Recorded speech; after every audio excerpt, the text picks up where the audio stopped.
Hello everyone, welcome to another video with Rahul.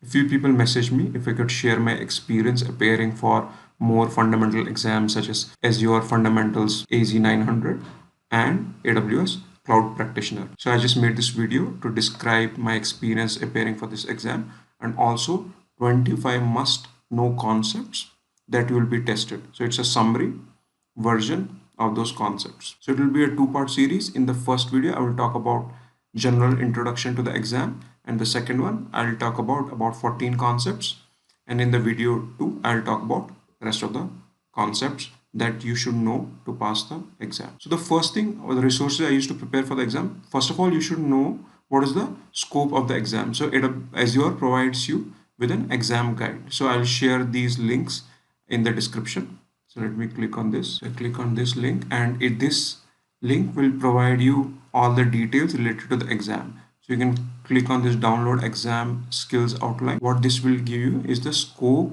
of this exam. So it will talk about the various concepts that you need to know, and it will also give you a weightage of each. So you should basically just try and read through and see what are the services in scope. Okay, now I go back to this link, and you can see once you scroll down, Azure tells you, or Microsoft tells you, two ways you have to prepare. So you have one online free, and then you have the instructor led paid. So this is a paid training. So let's look at the online free. So you will have certain sections, about 5 or 6. Then each section, if you click on each section, it will give you a video explaining these concepts, and then you can go ahead. Each section would have some subsection, as you can see here, which will talk about this course and what are the things you need to know. So you can either go through this entire series that's been highlighted here, or you can also go for paid training. Okay. But what I found really useful, though this exam guide and the training content that I just showed you, that's useful from Microsoft. One course that I really liked was, it's a free on YouTube from Adam Mercer. It provides you good visual and theoretical concepts. I think it has about 30-40 lectures that you can go through, and it's free. So it's really good. I like this. If you're someone who is already professional in AWS or Google, Azure provides you a link which does the comparison of services. Let me just click on this. So you can see here, this is a link provided by Azure, which does the comparison between AWS and Azure services. So you can see in AWS, data pipeline glue is data factory. Glue is Azure, DynamoDB is table storage or CosmoDB. So what you can do is, this is what I did. I was already 4x certified when I appeared for Azure. So I tried to map the services in Azure to AWS, and that kind of quickly helped me grasp the services. Similarly, there's also one for the Google. So you can click on this link and check it out. So on the practice test, Microsoft provides you an official practice test, but it's a little expensive. So you can look at that. So I'll share this link, but it's paid. Or you can look at some Udemy tests. This is the one which is paid exam from Microsoft, but some of the enterprise customers have it free. So you can take a look at. Or as I said, you can take a Udemy practice test from Scott Duffy, as is a popular one. But I didn't like it so much. If you have a chance, go for this practice test if it's free. Otherwise, you might not need it. So what's the cost of the exam? It's free for most enterprise customers. So if you are working for an organization which is a large enterprise and has subscribed to some Microsoft services, then it might be free for you.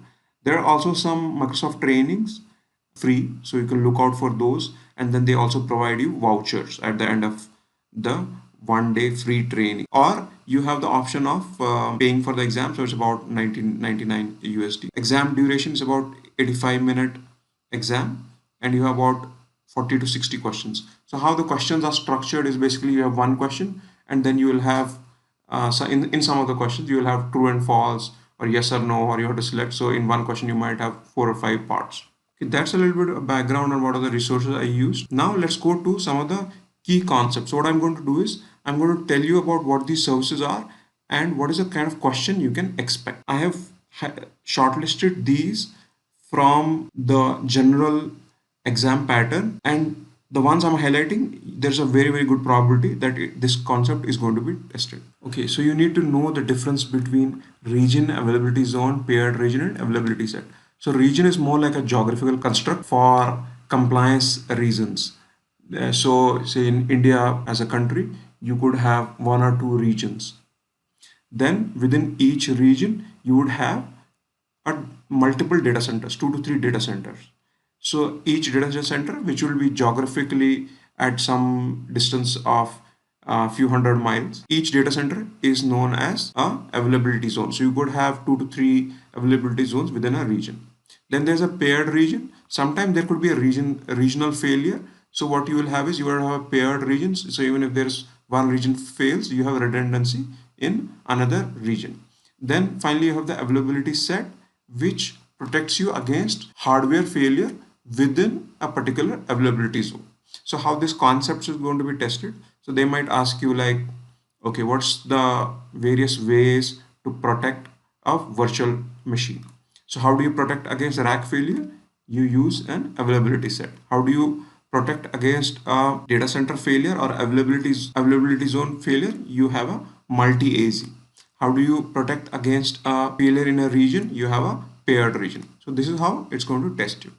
So you also need to know about the consumption based model. So there can be two kind of models. One would be fixed price and one would be consumption based. Fixed price is whether you use the resource or not, there's going to be a fixed charge.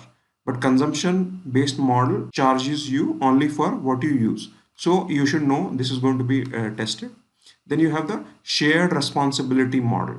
So let me just go to this link. So here's the shared responsibility model. So it basically talks about the responsibility from the security perspective on what are the tasks that are handled by you and what is being handled by the cloud provider. So this will depend on what are the kind of service that you use, whether it's software as a service, platform as a service, or infrastructure as service, or an on-prem data center. So here is the responsibility model for each kind of different service. So if it's on-prem, you can see dark blue is customer, light blue is Microsoft, and shared is where you have both. So on-prem, starting from the physical data center, access, network, physical host, operating system, everything is owned by the customer. Then you have the infrastructure as service. Infrastructure as a service is more baseline service where the cloud provider owns the physical data center network, physical host, but then everything else is owned by the customer. Then you have the platform as service. So other than till physical host, the OS level is always also managed by the cloud provider. And then you have a shared control between network controls, application, identity, and directory infrastructure, because they also need some access to manage the underlying OS. And then you have the SaaS. For SaaS, the cloud provider pretty much owns most of the things up till application layer. Then, the information, data, devices from which it is being accessed, account and identities, and some part of identity and directory infrastructure owned by customer. And then, as I said, identity and directory infrastructure would be jointly owned. The rest of it would be owned by the cloud provider, Microsoft in this case. So this is something you should know for sure. Okay, so this we covered, shared responsibility we covered, this one also. So you should know the difference between the management group, subscription, resource group, and resources. So management group is more like a root account under which everything else would be there.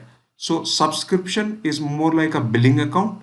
Resource groups you use to combine resources for a single application or common set of applications, and then resources, individual resources like virtual machines, so on and so forth. What is the scenario that is going to test? Okay, so which one of these following is a billing account? So subscription is a billing account, that you should know. Can you create resources in different region within a single resource group? You should know these things. The next part is on the Azure management tools. So you should know the difference and in which scenario what you are going to use between CLI, PowerShell, Portal, Cloud Shell, and mobile app. Let's go through the easiest one first. Mobile app, it's when you are on the go, so you can start or stop services. So you're traveling or the weekend, but you have to start or stop the services, you can log in through the mobile app and start or stop the service. So it's a very basic functionality it has. Then Cloud Shell. Cloud Shell is you use it when you don't want to install anything, when you want to run the commands through the browser. So you can go to this URL and then run the command. So you don't need to install anything. So there's something this important that you need to remember. Then Portal, obviously you can manually you can do anything you want. Then PowerShell, it's mainly for Windows and Linux. For Azure CLI, it provides you cross-platform capabilities. So whether it's Mac, Windows, Linux, you can use Azure CLI. So this is something you must know. You can expect a couple of questions from this. Azure security, again, very important concept. You can expect at least 2 to 3 questions from here. What you need to know is something I have highlighted in the bold that's very critical. Azure DDoS protection, it provides you DDoS protection at layer 3 and 4, the basic one. Then you have the paid, which is the standard, at layer 7. So you should know what Azure DDoS protection does. Then you have Azure Firewall, which looks at intelligent threat detection, cross-site scripting, and similar threats. So you should know what Azure Firewall does versus DDoS protection. Then you have the network security, where you use the network security group and allow traffic based on port and IP. So you should know clearly the difference between these three. Then you should also know what is network security and what is perimeter security. So network security will cover the NSG and at subnet level. Perimeter security would be DDoS and the firewall. So these two are must concepts you need to know from Azure security. Then for identity and access management, you should know that you can use Azure AD. If you want to protect at the compute level, then you limit the RDP sessions to very few IPs and users. Then you should do a Windows update on a continuous basis as they are available. Okay, now next is the Azure Advisor. So this is pretty important as well. You should know that Azure Advisor provides you recommendations on high availability, security, performance, operational excellence, and cost. These 5 things. Okay. And what is the question you can expect? So you can expect, okay, what kind of alerts you can get? So you can get alerts for reserved instances that you have reserved if the usage is not as mandated. If there are any limits that you're raising. So if you're reaching a service quota limit of certain resources within your region, then it will give you some alerts. It can also provide you insights to reduce costs by telling you which resource to shut down, lifecycle management of storage, reserved instances view, billing alerts, auto scale, spot pricing. So it can give you cost saving tips on all these areas. Okay, the 10th service is Azure Monitor. What Azure Monitor is, there could be multiple sources. So you could have apps running on Azure, you could have underlying OS of the infrastructure, then you have Azure resources, which are going to continuously generate metrics and logs, right?